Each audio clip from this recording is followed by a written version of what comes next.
I had to build a solar solution for power while I was building the business. And I'm so grateful I did, because we would not have had any power this week if I didn't do it. And it's just crazy that you have to do that. I had to build a reverse osmosis water treatment facility in the premises because, the water could come out brown sometimes or yellow, but, I can't have someone in the shower having a bad experience. So that's why people really value Beyond as well, because they're just at peace. It's their safe space. Welcome to this week's Escape Your Limits podcast. Our guest today started her career in investment banking at Goldman Sachs and Morgan Stanley, responsible for private equity and asset management. She then worked as an investment professional at Helios Investment Partners, Africa's largest private equity fund.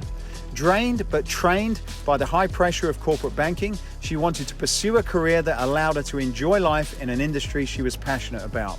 In 2019, she founded Beyond Fitness, Africa's first boutique fitness studio and digital platform, with the goal of shaking up the African fitness industry.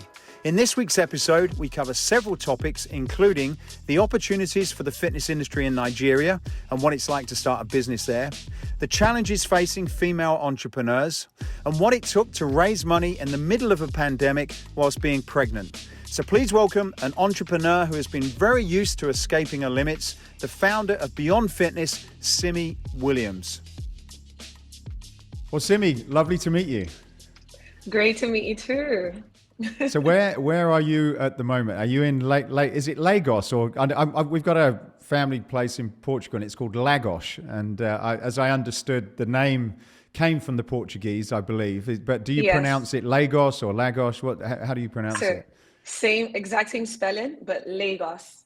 It's like Lagos. Lay and Gos. Yeah, exactly. Lagos. Okay, fantastic. Yeah. Well, as a start, I started when I was looking into this. I kind of got on this sort of YouTube wormhole of looking into Nigeria and Lagos and what it was like, and it's a pretty interesting place from what I can understand. There's like 25 million people, largest economy in Africa, so it's a hell of a city, but I would maybe you could tell us a little bit about what it's like there at the moment. Tell us a bit about the population, the culture, so we can appreciate sort of where you are and where you're doing business. Absolutely. So a quick way to explain this is just thinking that Lagos is the New York of Africa in a sense. Obviously, Africa is a whole continent, but in terms of the pace, in terms of the hustle and bustle, in terms of the nature of people as well, people often say if you can make it in Lagos, Nigeria, you can make it anywhere in the world. So it's very densely populated, right? So you touched on that already, where we have probably over 25 million people, and we still keep getting an influx of people every single day from other parts of the country. For different reasons, because it's a commercial hub. It's also probably still the wealthiest per capita state in the whole of Africa, generally, especially West Africa specifically, actually. And there's a general culture of, just hustle to get what you need and do it really quickly. So there's a very fast-paced nature here in Lagos. And people here are just generally happy people, very resilient people, having to deal with many socioeconomic factors at the moment, actually. It's a bit of a tough time from an economic standpoint and from a social standpoint, but you can trust any Lagosian to still be going out on Friday evening, still singing, still dancing. So I think we're very happy-go-lucky people that are always busy. That's just like the culture. Yeah. I heard that you've got quite a problem with inflation. There was a guy sort of had a meat stall and he was sort of explaining that, how at one point it was like 1,000 and now suddenly it's 2,000 for everything. Is that as bad now, and how do people deal with that kind of level of inflation? I mean, it's pretty tough, right? So touching on the economic indicators, right? So inflation is a huge problem. It's more acute for food because we tend to import everything, generally speaking. So there are two pressures we're having. First is the exchange rate, which is the naira. It's sort of depreciated by about 27%, even just from last year, September. So imagine if you're buying a food item for $1. If you paid, let's say 350 naira last year, now you're paying almost 600 naira for that same item. So there's a trickle down effect, just everyone's feeling it. And then even the things that are made here, manufacturing costs have ballooned because we have a serious power problem. We always had one, but now it's more acute because the power grid has collapsed 3 times just this week. So it's been completely sort of blackout for people who don't have any alternative energy or don't have any generators. And manufacturers here completely run on diesel generators, right? And just the cost of diesel, given what's happening in Ukraine, it's gone from, let's say, 354 naira from December to 800 naira per liter. That's crazy. That's more than double, right? So yes, it's crazy. Everyone's feeling it, and I know we've had tough times before. So there's this sense of hope that we've been here before, but it sucks. It really sucks. And I think everyone's sort of just finding different pockets of joy. It's also a very religious country. So, you find people sort of holding onto faith, and also more practical things like, how do we think about the next elections coming up in 2023? And I think election turnout will probably be higher than ever before, just because everyone's completely aware that bad governance literally means generations having failures, So everyone's really cognizant of that, and just everyone's trying to make a difference in their own bubble to make things easier for, their community. Right. So what kind of things do people do then from a leisure perspective? And again, from what I understand, there's also a lot of unemployment. I believe it's sort of plus 30% or something. So there's clearly people that are not able to go to gyms and go out and go to restaurants and stuff. But for people that do, what that would likely to be involved in fitness and that sort of stuff. What is the things that they do? Do they, is it restaurants? Do they go out to bars? Explain that sort of scene a little bit. Yeah, so there's so many restaurants that have spurred up in the last 5-6 years. So you find that people go out to eat lots. We have bars, we have really good restaurants now. People go to the beach as well.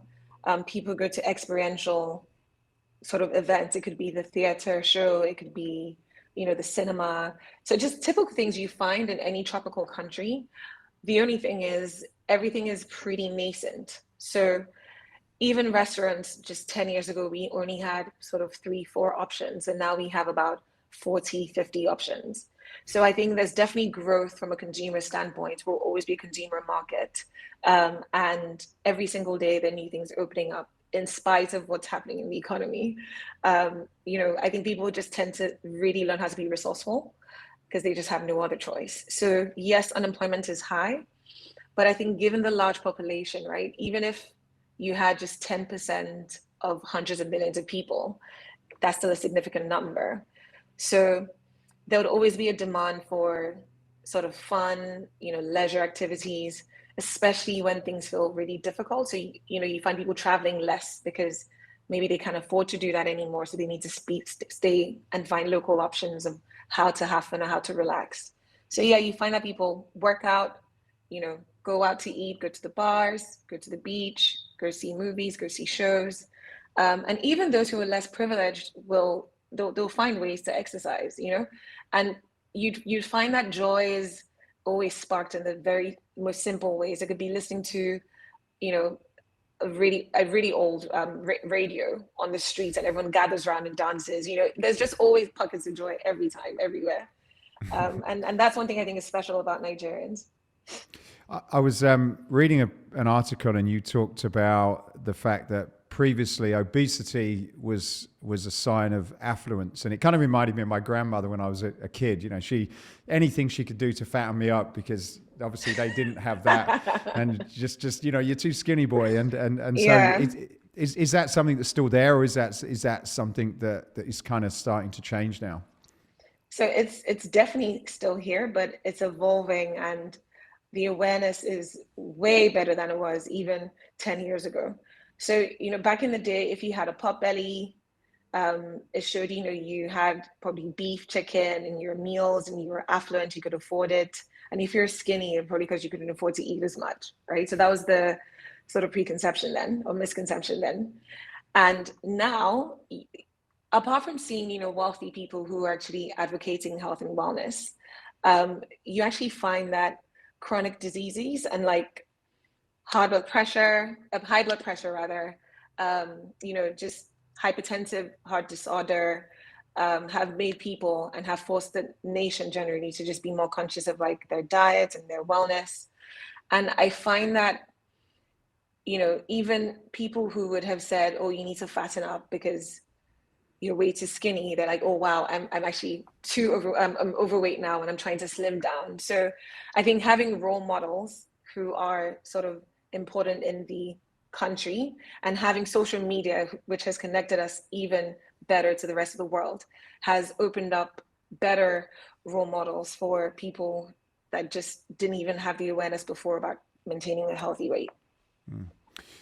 So in terms of the health and fitness sector then, what does that look like, I guess, in Nigeria, probably in the broader market, and then specifically in Lagos? Is there much competition? What would you see in terms of a typical fitness facility offering at the moment, particularly in relation to what you guys are doing? Yeah, so we have a couple of gyms, but super, super basic, where, if you thought about the UK, you have so many options. You have a huge range from like full-fledged gym to, boutique fitness, where you have a boxing studio, cycle studio. But in Nigeria, we tend to just have basic gyms where people even tend to go to hotels to work out, right? So in terms of quantity, we don't have as many. And in terms of options, we don't have that many either. So most of the gyms just focus on having equipment in the room, maybe having one or two people to just oversee things. They don't really think about a differentiated offering, a customer service perspective. It's just more, you get what you see, you work out, you go home, right?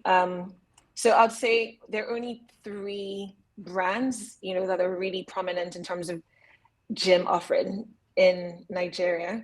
And in terms of boutique fitness, I'm actually the first, probably in the whole of Africa right now, because no one is really looking closely at the fitness sector from a business standpoint. I mean, it's emerging now, but it tends to be overlooked. And you find that most people who own gyms are probably wealthy people who just want to have it and just own it, but they haven't actually paid attention to how the business is running, the operations of it, the customer service of it, the differentiating factor. So it's an afterthought. And I think there's a lot of growth to come.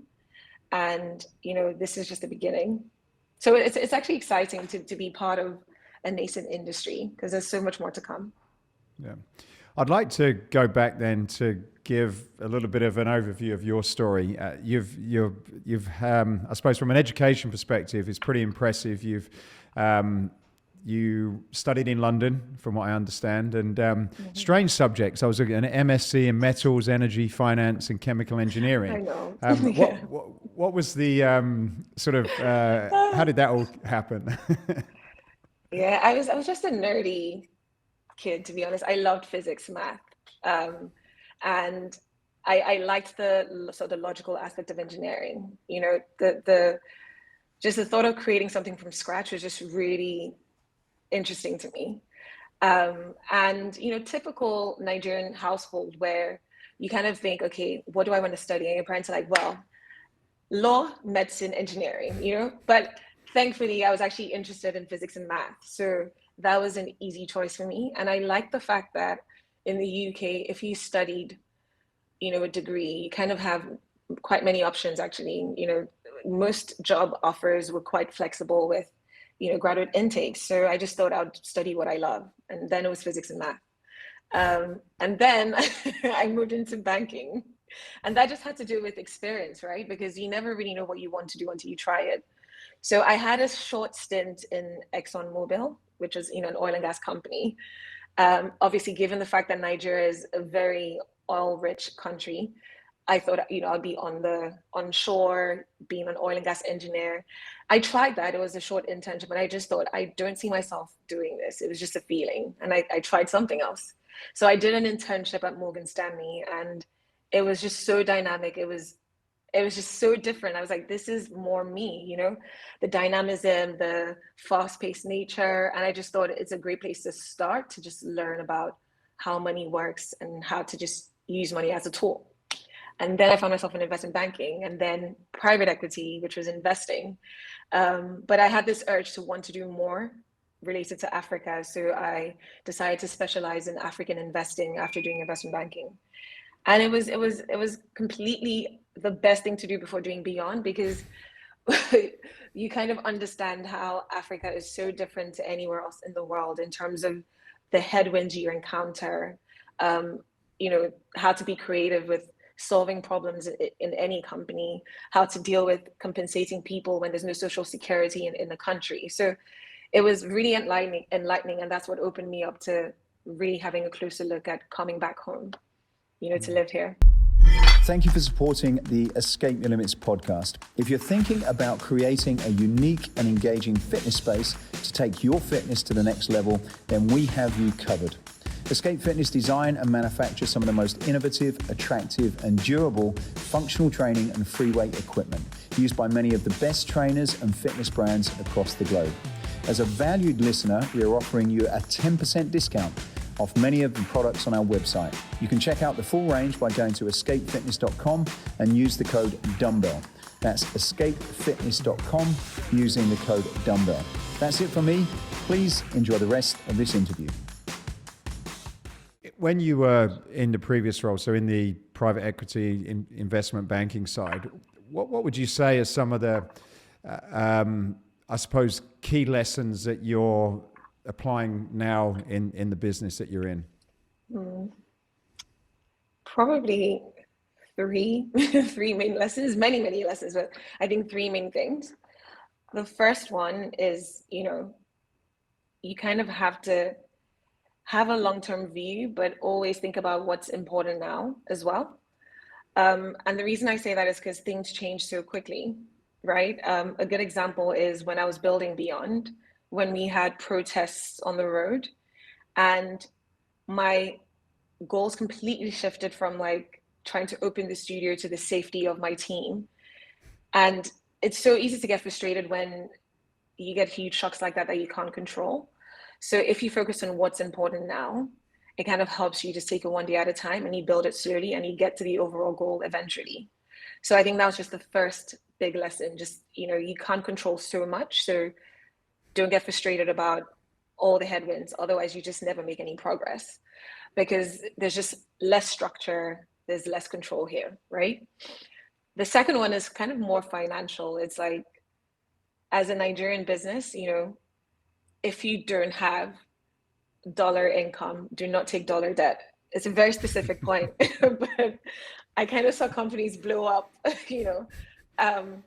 haven't taken dollar debt, being a Naira earning business. And then, sort of what I explained earlier about the, FX rate just depreciating, and then your sort of interest cost and your principal repayment just balloons to like, 2-3 times. And it's just out of your control. So I think trying your best to be very prudent and measured is super helpful, especially in a country like this where you get huge shocks. So that's the second one. And I think the third one is, it's actually a really funny one, because it wasn't that I learned it in private equity. It was more seeing how tough the environment is.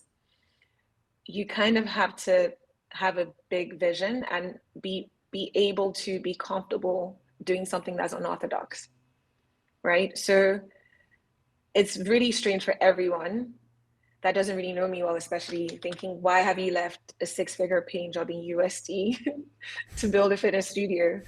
But you can't let other people's fears stop you from doing what you have to do, because they would always speak from their own experience, and it doesn't mean it's valid for yours. So I think just being an independent thinker, and I kind of saw this with CEOs of the best companies we invested in, and just understanding that everybody's journey is different, it gives you more resolve to just follow through with the things you want to do. So yeah. And on that point then, when you looked, what did you look for then when you was investing in a CEO? What were some of the key things, and are those things that I suppose you as a entrepreneur, businesswoman have tried to sort of develop yourself? Yeah, definitely. So one of the main things is just understanding your product or your service, having a deep understanding of it, and just being passionate about it as well, right? The best CEOs kind of knew exactly what people were saying about the product, why they were doing it, the best way to deploy it or to offer it. And I think it's very helpful to be in the weeds in that sense, especially early stage, when you're just building from the ground up. You can't really do it from afar, because I considered opening a studio from London, but that would have been a terrible idea. Right? So just knowing your product, knowing your customers, knowing your community, knowing the service intimately is super important, right? The second thing is being able to inspire and motivate people. There's so much that people have to deal with here, even just getting to work, the traffic, the security element, that if you have the ability to inspire and motivate people, it encourages them, right? Whether it's, there's a compensation element of remuneration, but then it goes beyond that. People want to have a purpose on why they're coming. And I think having a strong culture always helps, because even if people may leave, it prolongs, I guess, I don't want to say useful life, because that's not appropriate, but like it prolongs how long people spend in giving you their time in your company. And you get their buy-in, and then you can build something beautiful together, because you can't do everything by yourself. So I think being able to inspire and motivate people is super important, because it probably means that you care about your team, right? And I'll say the third one is almost having a deeper purpose on like your why. And it doesn't have to be grand, but you just have to believe it and be passionate about that. And it just helps you in the lowest of lows, and it doesn't distract you on the highs of highs as well. So I think those would be the three things. I understand that you became quite ill when you was in the financial side, if I'm correct, and there was a big life-changing moment, I suppose, as a result of that. So tell us a little bit about that. Yeah, so then I was a junior banker, and there was this funny joke we had about how if you do well at work, you get more work. So, the way banking is, you're sort of getting motivated based on bonuses, and then your bonuses are based on your ranking, and then you're kind of obsessed with, you're obviously competitive. I'm competitive, so I'm like, I want to be top ranked. And it's so easy to lose sight of like other factors, especially when you're in a bubble of like-minded people. So you find that you're doing like all-nighters, and not necessarily because you always want to, but then you want to meet the deadline, and sometimes the deadline is just unreasonable, or you want to go that extra mile, and then it becomes this black hole. So sleep is one of the big things, I think, sort of led to, or lack of sleep rather, is what led to my demise. So, I was working super hard. I was actually doing really well on those terms, but not on my personal terms of like just being healthy. And it got to a stage where I developed IBS, but then on top of that, I completely couldn't digest any food at all. So I actually had to take nutrients through my nose, and I just thought, this is so ridiculous. Like, I'm 25. Why am I like, why is this happening? It just didn't make any sense, right? So I think it just made me reassess like, what is important and how do I find balance? Because when they say health is wealth, everyone says this, but it really is, because you don't realize until you're in that position that nothing else matters if you don't have your health, right? So I think I just had to learn how to be more measured and decide that, do I care about being top ranked? Is it okay for me to disappoint, people, and just actually push back and say, okay, this is not realistic, versus just trying to focus on that one goal of, I want to be the best, irrespective of what that means, right? And it wasn't just my health, it was more family means everything to me, right? So is it really worth it if I can't see my sisters or my loved ones, or, missing milestones? So I kind of knew that I would probably change my lifestyle, especially before becoming a mother. And it just made me think that there's no point treating everything like a sprint, more like a marathon. And you just have to think, okay, there's a phase for everything. It doesn't have to be so extreme, but you just have to be somewhat consistent in your goals, whatever phase you're in. So that led me to sort of switch jobs eventually. But I think there's an overall sense of urgency for everything you do, especially in finance. If it's like high finance, you will make huge sacrifices. I mean, you get paid lots as well, but then money is not everything. So that was probably when I realized money is not everything, right? And then it was easy for me to make decisions like, forgo income and decide to build beyond, because there are other factors to fulfillment, right? Impact, quality of time with loved ones, your health, just being able to just find joy, yeah. So that was definitely a turning point for me. I think that's something that a lot of driven people like yourself and people who start businesses and run businesses have, and I guess it's a difficult thing to also wrestle with. It's something I deal with, and I've certainly got better over the years. It's taken me a long time to do it. But I think it's something you've got to work on. But when you made that shift, and my sense is that and I know I've heard you're an extremely driven and determined person and competitive.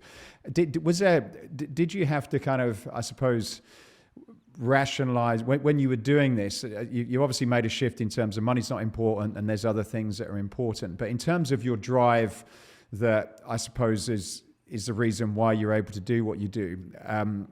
Did you have to sort of find a way where you could almost retain some of the positive bits that certainly were good if used in the right way, but I guess sort of creating a slightly different model of what life was about, if that makes sense? It does make sense, and it's funny. I'm still complete like work in progress, right? Because all I've known is like almost toxic work culture. So at Beyond, right, I'm like, okay, I need to add more empathy to this mix. I can't just be like, go, go, go. So it's a conscious decision every day. Like, I'm not trying to get my team to be slaving away. I need to add some balance. And I have to remind myself, right? Because I'm used to working those long hours. And the crazy thing is when you're running your business, it's now self-imposed. So it doesn't automatically get better, right? So first, you just never switch off. And then you have to train yourself to say, okay, I did this because I wanted more control as well. And yes, money is not everything, but it's also important. So I need to be measured about how to make the money to pay people well, to grow the business, and to also not sacrifice the values of the company or my personal values. So I think it's definitely a constant sort of battle. And I think with time, I'm getting better at it. And being a mom really helped me because I was such a control freak where I would plan everything to the T. And I think motherhood is so humbling that you just learn to surrender, right? So I think now I'm better at it, but I'm still working actively to just not carry on any negative working styles that I may be used to into Beyond.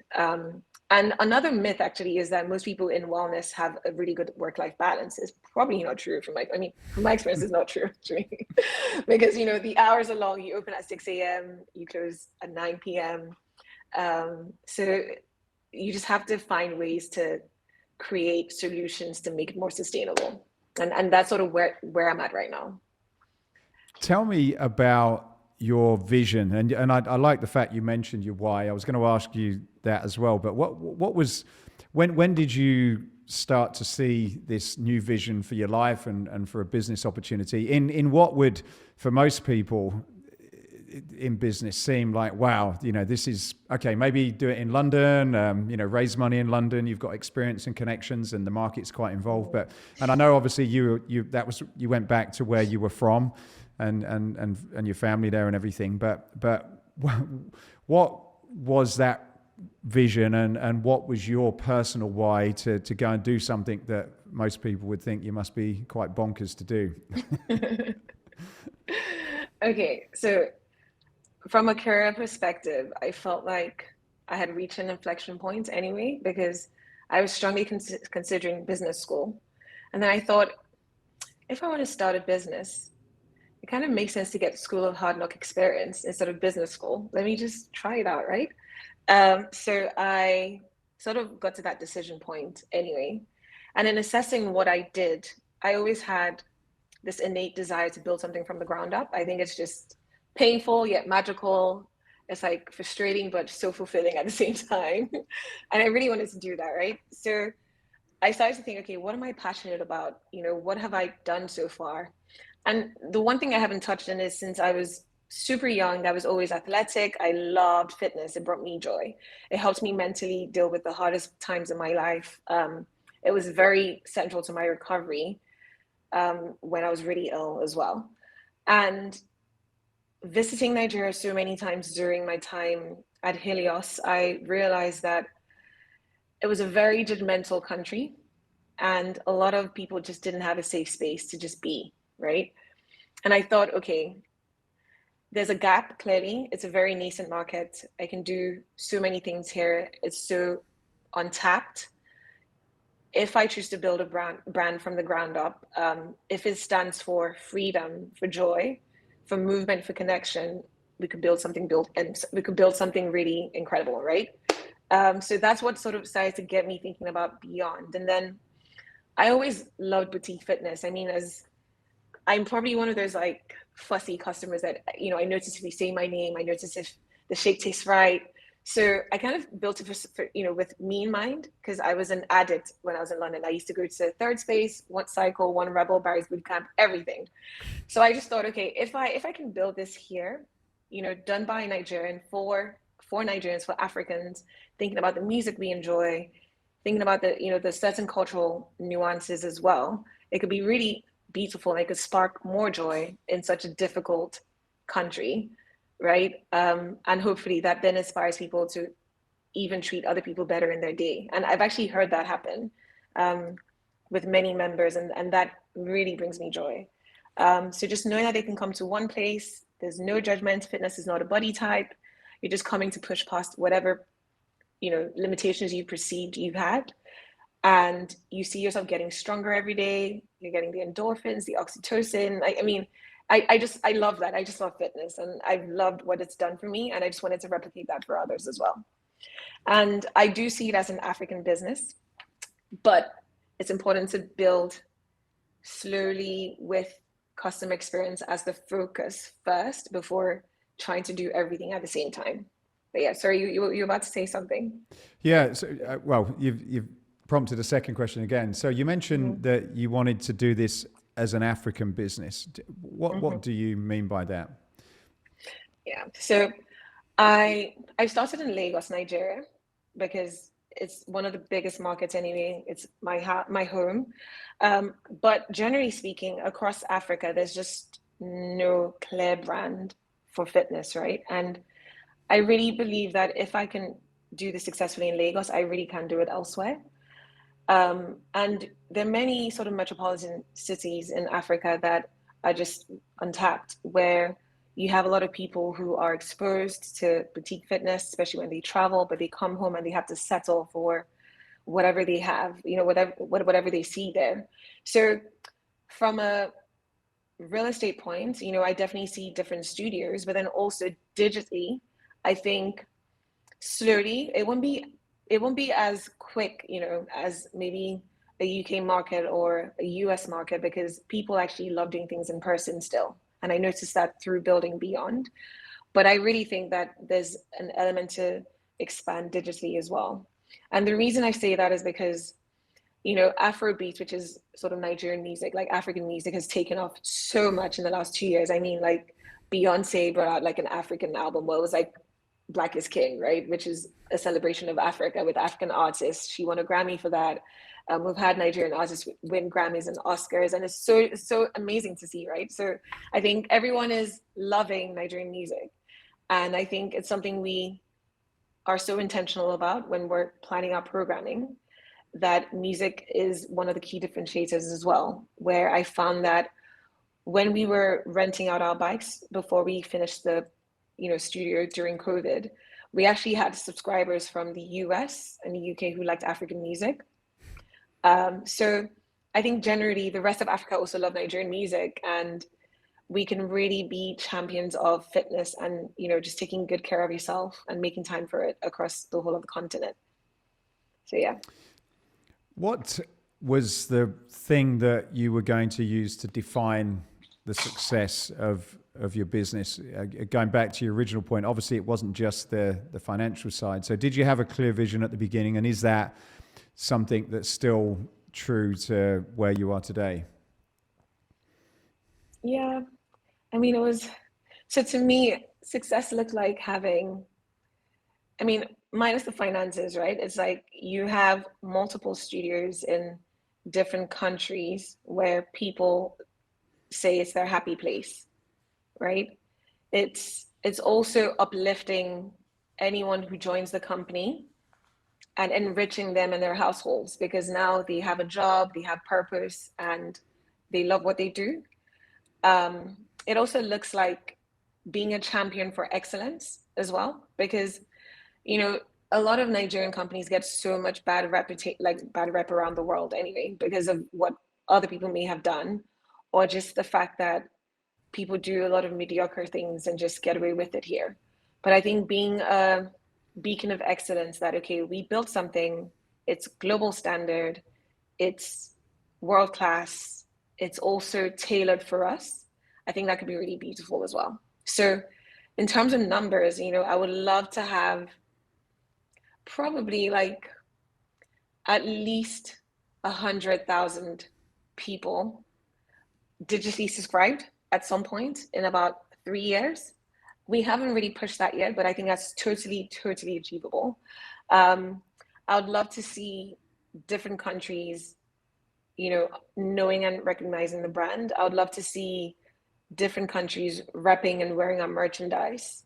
I'd love to see people making better decisions of their health because of the awareness Beyond has created as well. So those are the type of things that to me would look like success. For those of you who have not looked at your Instagram page or anything, and we're going to put a bunch of links so people can see what goes on, paint a visual picture in our mind.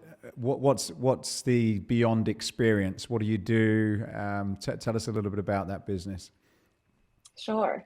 So Beyond is an independently owned, sort of multidisciplinary studio. We have 3 rooms. We have a cycle studio. We have like a movement room where you can do bar, stretch, and mobility exercises. And we have a strength room that we're opening in a couple of months where we can do sort of weight specific training exercises. Beyond also has a swimming pool and a pool area, a garden area where you can sort of relax and just escape the traffic or the hustle and bustle of Lagos. And it's sort of, your happy place. You come in, you're addressed by your first name.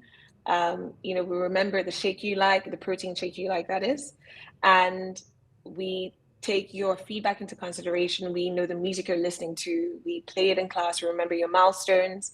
It's just somewhere where we just celebrate progress over perfection every time. And people really warm up to that and love that. And as we sort of grow, we've been open for 6 months now.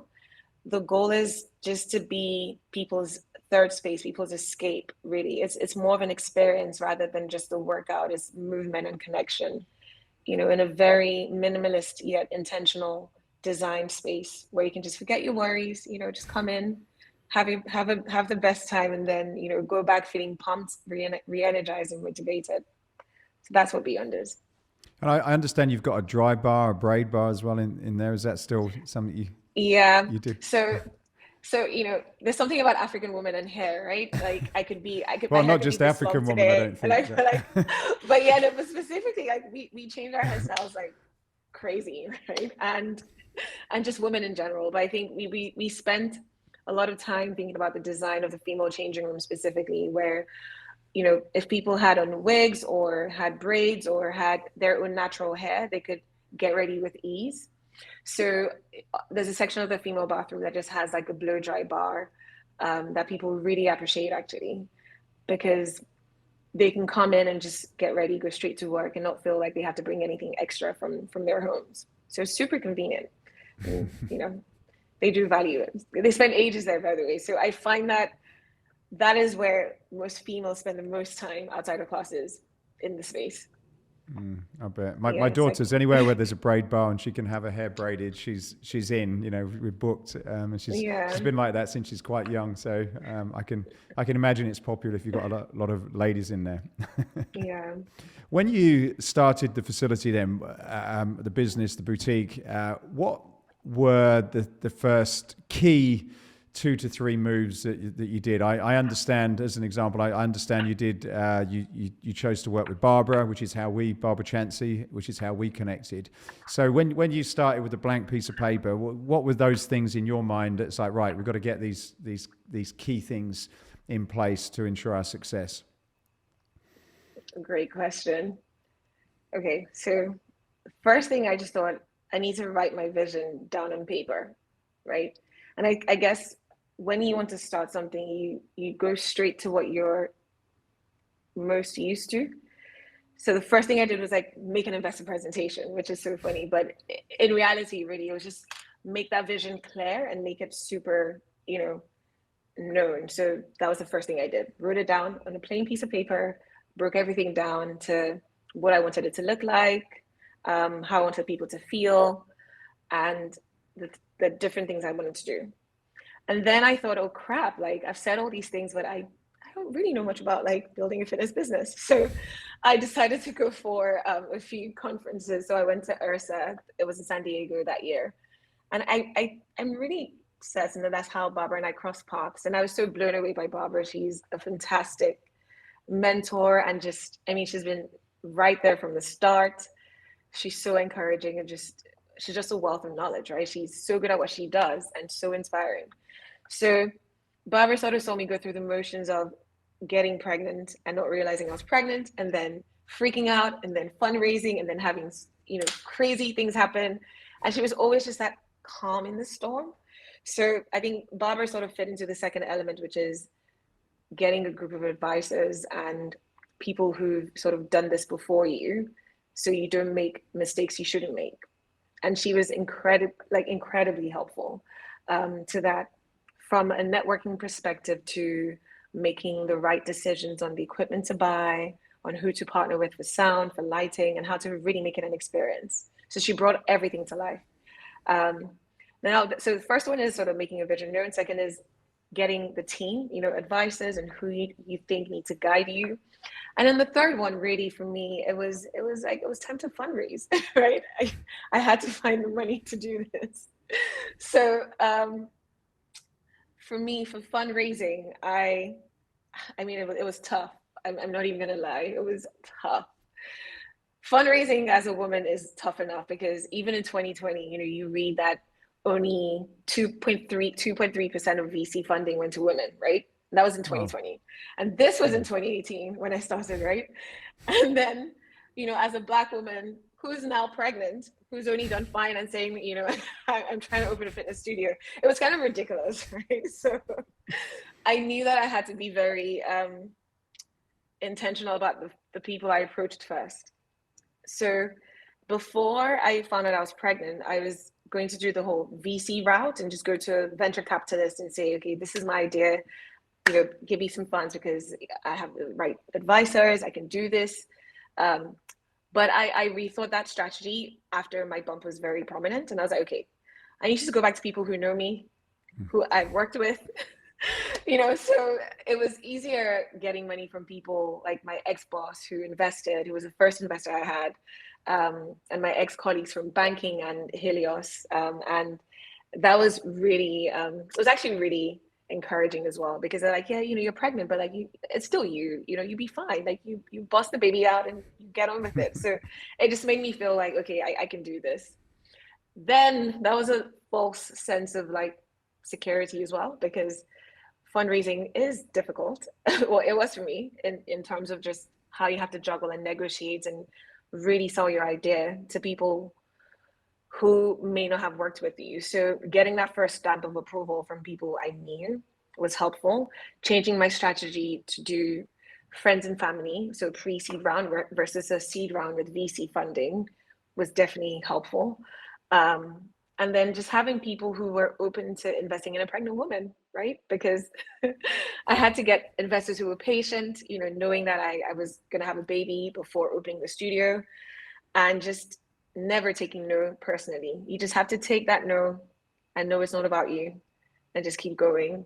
I had investors pull out when they found out I was pregnant, but I just had to keep going, right? Because it meant they weren't meant for me. So if you go with that mindset of whatever's meant for you will be for you, and if you put in the work, it will happen eventually if it's meant to be. So funding was a third thing. And then when the money comes, then you can execute, right? But for me, it wasn't a case of sort of starting small in a sense. Like I kind of had to, what I saw was I wanted a space where people could come and experience everything. So I couldn't really prototype it while pregnant in London. I had to just go for exactly what I wanted, which is creating an experience with people, human connection, in person. And that was tricky when COVID happened, obviously, but we made it through. So yeah, because once you'd gone through that, then there was the curveball of COVID. So what did you do there then? Did you have to delay the opening, or were you already open at the time? Yeah, so I was mid renovation when that happened. So I had my stages bikes delivered already, but I didn't have a building. It was a construction site, and it was actually pretty scary. So I went through different motions. First, I went through like a crisis. Like personally, I was like, crap, like what am I gonna do? This is the worst time to own a fitness business that's a real estate play. And then I'm like, okay, you know what? Like, I think I can weather this storm. Let me see if I can rent the bikes out, just like any other studio owner around the world, right? So I was like, okay, let me rent the bikes out and see if I can, create a Uscreen platform just for people to try this at home. And I was actually pleasantly surprised because that's something that never really happened in Nigeria before. And we're not very digitally inclined in terms of experiential things. So I was very grateful that we could find, bike renters to join the tribe effectively before we were open. But personally, I really struggled because I definitely went through the motions of doubt. And then I thought, okay, if I'm investing in the building and the business, I better invest in my mental health. So I got a bit of coaching on mental resilience, which is like positive thinking, because you're wired to think negatively. I mean, it's so easy to be negative, but it takes much more work to be positive. And I think with the support of my amazing husband, my mental resilience coaching, filling my mind with positivity and then really having faith because, I'm Christian and honestly, God is my anchor. It just centered me to be calm through the storm. And I just thought, what is the worst that can happen? Okay, so I lose everything from the business and perhaps I go back to private equity and then pay people back slowly but surely. And I thought, okay, actually, that's still a good scenario, because people are dying around the world from COVID. My family's healthy, I'm healthy, my workers are fine. We've survived protests in Nigeria. We've survived unrest in Nigeria because things got a bit hairy over here during that time. There's so much more to be thankful for. And that's what cultivated sort of my gratitude mindset. It really changes everything. It's hard. I had to invest in, building that muscle, but yeah, so it was delays. It was more pivoting to rentals. It was raising more money as well. There was a point where we almost sort of ran out of funds, but I decided that whatever was from the rentals will be used to pay salary. So we could just focus on using all the money raised for, building out the space. So yeah, it was just taking a leap of faith and just trusting the process, but it sucked. Yeah. So were there any daily rituals or habits that after you spoke to your coach that you implemented pretty consistently that help? Because I suppose like what you're talking about, going through a pandemic, and I get that we all have negative thoughts, but in your situation and many others, there's genuine reasons to have negative thoughts because the whole world's almost coming on you. So I'm interested to know how you got over that, because I'm sure there's some lessons there for us all. Okay, so the main thing I used was this thing called positive intelligence coaching. So it starts with a test where you answer a few questions and it tells you your saboteurs. So things that may have propelled you to be really successful, but they also hold you back. So you can't get past a certain level of success mentally, right? Because, it's great to be a control freak. You can get things done, but then you can't really skill as a control freak. There's a cap to it, right? Um, so I realized, I had certain patterns of perfectionism and being a control freak. And I'll do these tests every day on my app. It's called PQ app. And just, answer a few questions, really pay attention to how I'm starting my day, and then remind myself. So almost like meditative, where you just spend your time really starting the day with so much intentionality. And it was really tiny things like, okay, I'm not going to social media first thing in the morning because I wouldn't necessarily let like 1,000 people into my room first thing in the morning anyway. So why am I just like taking the time, whether it's like for me it was prayer, it was like, always reassessing what am I grateful for today, taking it one day at a time and just brick by brick, not trying to do the whole building before, in 1 week, just knowing, okay, if I do one step today, tomorrow I'm another step closer. So it was those tiny things, the PQ app, um, mentally creating time to do that exercise every day. And then it became second nature over time. And I don't mean that it actually happened every day. There were some days where I'm just like, nope, I'm in bed. I'm like, the lights are off. I'm like wallowing in self-pity. I'm like, crap, this is the end of the world. And then the next time I'm like, okay, actually, let me get back on it. So it was never linear, but I think being consistent with it and having a supportive family definitely helped. So yeah, I think recognizing your saboteurs and why they exist can help you work through those things daily, especially with the help of a coach or with the positive intelligence test. So you can actually do the test, it's online. And it's so interesting, it sort of ranks whatever your saboteurs are. And not in a negative way, it's just more if you're not worried about self-judgment and shame is such a negative emotion. There's zero benefit to shame. It kind of helps you just tackle setbacks and understand that your comeback may probably be better. Just you have to get through it. You don't get stuck in it, and just take it one day at a time. So that's sort of how I approached it. I feel like that was really fluffy, but hopefully there's some. No, it's a difficult Yeah. one, and it leads me on to the next question about family. Yeah. We've having partners and particularly children when all that's going on is quite difficult. Was that a difficult period, and what did you do to create that that stability with your partner and your little one? So the good news was that we were all stuck at home together. And the bad news is we were all stuck at home together. So I think it was actually really lovely being stuck at home to some degree, right? Because I would have been out on construction sites every single day and spending less time with my daughter if we didn't have many lockdowns, right? So it really built our bond, and it was so lovely to see all the first milestones. It was amazing. Now with with my husband, I mean I got kicked out of the study because working in the same place, taking care of our child together, sleeping in the same place was just so much. So this is actually his study and I work in the office. But I think just having that sort of separation of me time individually was really helpful, and just always approaching everything with empathy. And it, kind of if you want something, doing that thing more to the other person. So if I wanted more um, empathy, I'm like, okay, let me show that more to him and to my daughter. And then it was just a way to cultivate the culture of what I wanted in my home. And he was incredibly supportive. I mean, he was working through COVID anyway, but working from home. And it just made me realize, family really is important. So if anything, it made my values more, it iterated my values a lot more. And it was a beautiful time. Sometimes I had to hide from my daughter just for my sanity, but we got through it, and it was a bonding sort of period for us. In terms of where you're going to go next, you mentioned potentially expanding in other parts of Africa. Are there, because you're not a regular gym where you just fill it with equipment and people come in, it's a very service-based and personal-based brand from what I can see.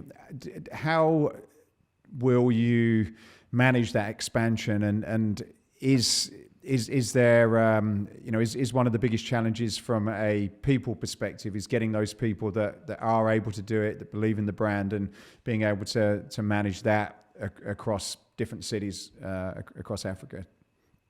Yeah, that's actually spot on. That's going to be my biggest challenge. Nothing else but people. Human capital is a huge challenge generally anyway in Africa, because there's an exodus of talent where everyone's like kind of leaving to some degree from a professional angle, just given everything going on. But then also there's a mindset reset you need to have for your employees, because there's just so much happening in the country generally that's quite negative. A lot of people have a scarcity mindset, not an abundance mindset. So part of the training you need to go through as a business owner is almost like evolving the mindset of your employees. And it takes different exercises to the way you treat them, the way you speak to them, the way you know, structure their days and their shifts. I've had to be so intentional about training, very intentional. And my hope is that as we create ambassadors one bit at a time from one studio, we create more material and more templates. Systems are everything, right? If you can build a system, and I mean from standards of, just SOPs, so standards of operating procedures, to checklists, to having regular training, sessions, you start to develop a template that you can then replicate. So the only challenge you have is just finding that right person. And then once you deliver that training, it's getting more scalable. So an example now is we're going through the second round of training for our instructors.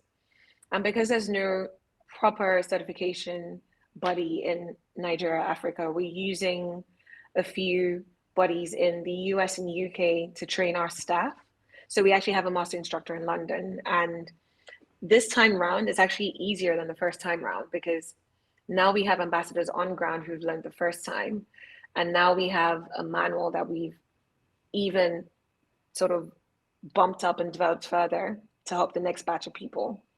So I think you kind of have to go with it you have to approach it with a positive mindset that you'd always find that diamond in the rough that you can really invest in.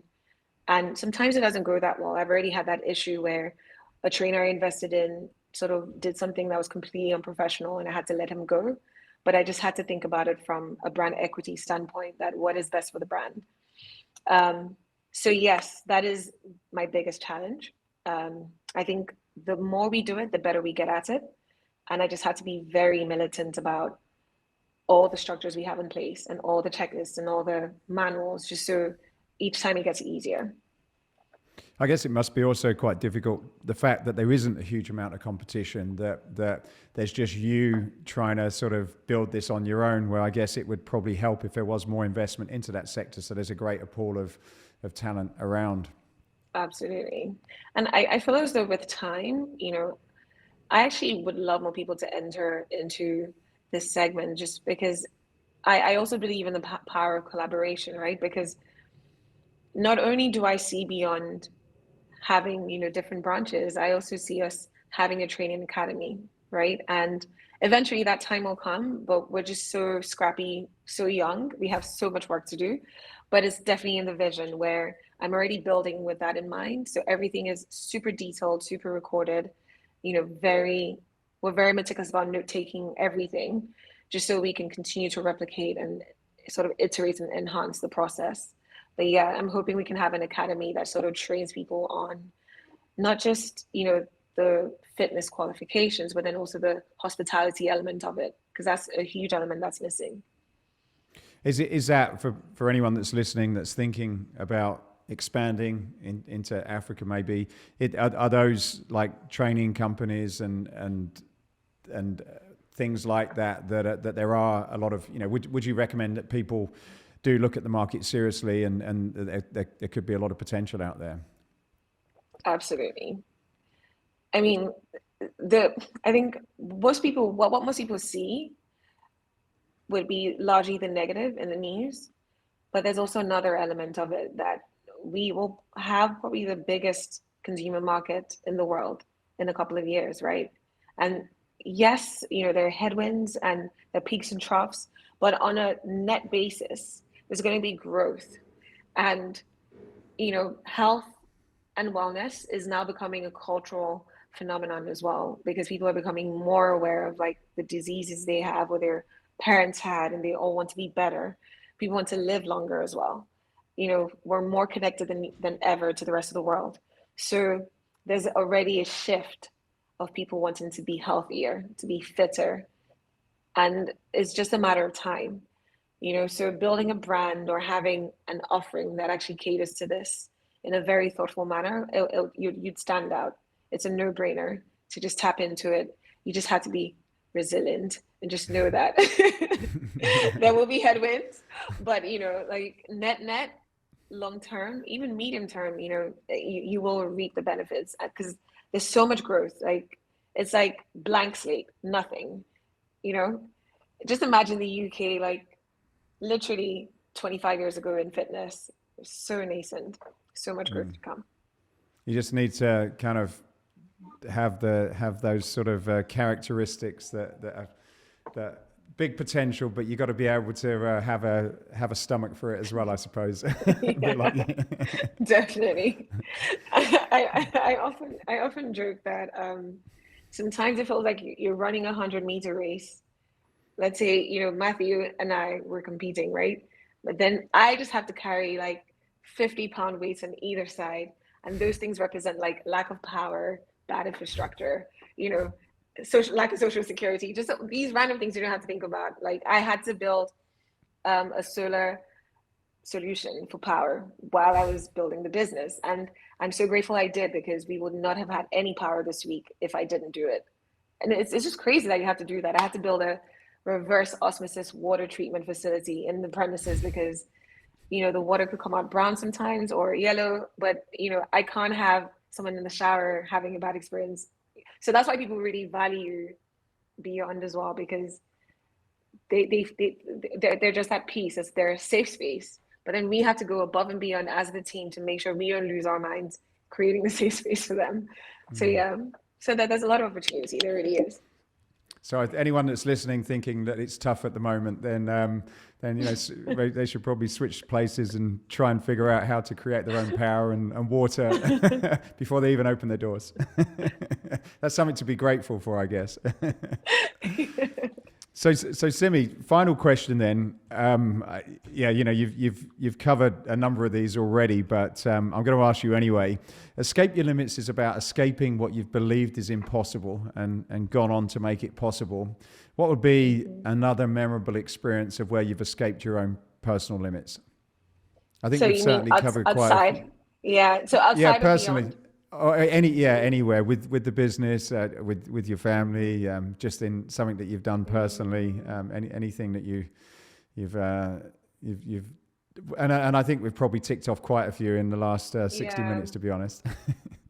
No, to be honest, I think for me, it's a really broad answer, but I might just touch on specific things within this theme. Theme for me, I think it was the transition to motherhood and entrepreneurship at the same time. I didn't quite understand there was so much shifting in my life, and having to balance moving to a new country, and I had to move twice for that matter with a newborn, while building a business from the ground up in an industry that doesn't have many women, where I had to fight against sort of misogynistic elements in Nigeria, to not even looking that old, because I'm also I look quite fit, right? So I think in Nigeria, if you have a bit more flesh and you dress a certain way, you get a bit more respect. So all these tiny things I had to just fight against to just earn people's respect through just my work ethic. I mean, locally, right, while building Beyond, while nursing and taking care of my daughter, it definitely pushed me past my limits, because it felt like so much sometimes, but I really feel that she kind of motivated me because I knew I wanted to be my best self. And then also just that innate desire to just rest when things felt really terrible and just carry on from the next morning. Dealing with the protest while building the studio was another one where there was actually an element of civil unrest in Nigeria, and it felt really scary. But then just realizing that, you know what, I'll just rather give it my best and see how it goes than just quitting now. And even to just having my daughter, right? I had so many issues before giving birth to her, but then I was still able to like give birth to her naturally. And the reason I say naturally isn't necessarily like any childbirth is a miracle, whether it's like naturally or not. But I think I was told certain things specifically, by the doctors that, oh, you can't actually do this. She's way too big and it's way too, and it ended up fine because I decided to just push and just test it out. Obviously with the mindset that if anything went wrong, they should please take me to the operating room. But I was lucky enough to just tap into that mindset, right? And then it happened the way I thought it would happen. So I'm just really grateful, to have experiences that teach me this, because it then helps you feel more confident the next time something awkward or really tough comes on. So yeah. Amazing story, Simi. You are a real inspiration to me and many others. I won't wish you luck because you don't need it. You have everything in you that you need to continue. So all I do is I'm looking forward to the next chapter. So please stay in touch and maybe we'll have a part 2 when you've got your small or your large chain of studios across Africa. And I want to come out one day as well. I'll come out with my family and we'll come and see you. That would be amazing. But thank you so much for having me. This is so much fun. Love your podcast. Started listening to it actually a couple of months ago. And I think it's really lovely to have a podcast that sort of shines different sort of elements of fitness, the industry, the CEOs in industry, the users, the brands. There's so many lessons I've learned just from listening to your podcast. So thank you so much for having me. Wonderful. Thank you very much, Simi. Take care. Thanks. Bye. Hey, I hope you enjoyed this podcast. If you did, then please go over to iTunes and subscribe to the Escape Your Limits podcast. Leave a review, leave a comment. It really would help us a lot to continue to keep these going.